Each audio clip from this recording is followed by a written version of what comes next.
আসসালামু আলাইকুম। আজকে আপনাদেরকে একটি পরিবারের কথা নিয়ে আসছি।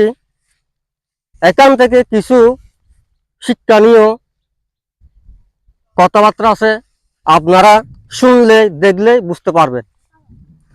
এক পরিবারের 3টি ছেলে অথবা 4টি অথবা 5টি ছেলে, 3টি ধরে লাগলাম।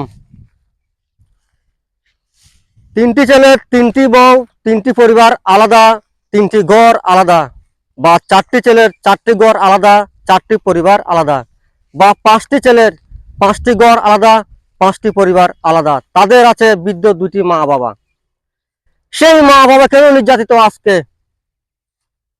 হাতের আঙ্গুল যেমন 5টা 5 রকম নয়, তেমনি 5টি ঘরের বউ, 3টি ঘরের বউ তারাও একরকম নয়।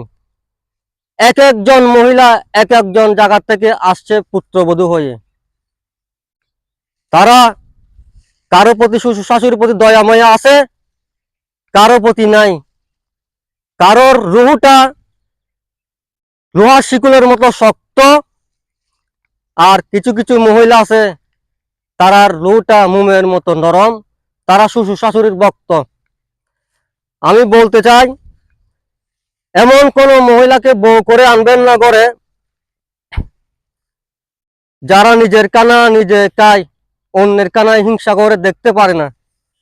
এমনকি কিছু কিছু মহিলাও আছে তারা শ্বশুর শাশুড়ির কানাও দেখতে পারে না। শ্বশুর শাশুড়ির ঘরে জায়গায় তাকে, অথচ শ্বশুর শাশুড়ির খেদমত করে না।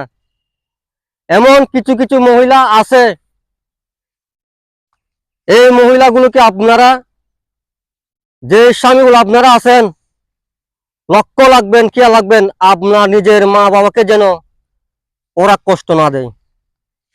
অবশ্যই আপনার মা বাবার প্রতি আপনার দরদ, মায়া মমতা থাকতে হবে। কেউ কিছু দিল বৃদ্ধ মা বাবার জন্য, ওই পুত্রবধূর হাতে পড়লে সেটা আর তাদের পেটে, তাদের মুখে যায় না।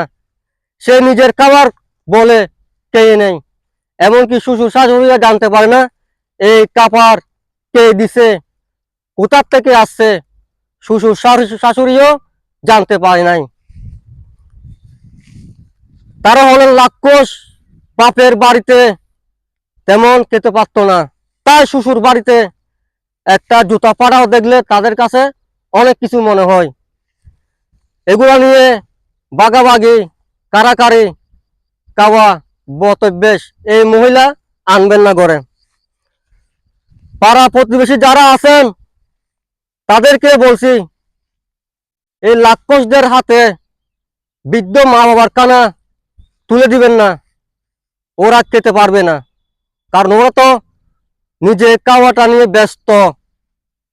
আরেকজন খেলো কিনা খেলো না সেটা দেখার সময় ওদের কাছে নেই।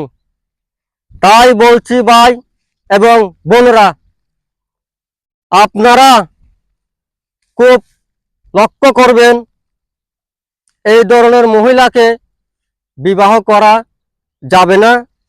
বিবাহ করে এনে সংসারও অশান্তি করা যাবে না।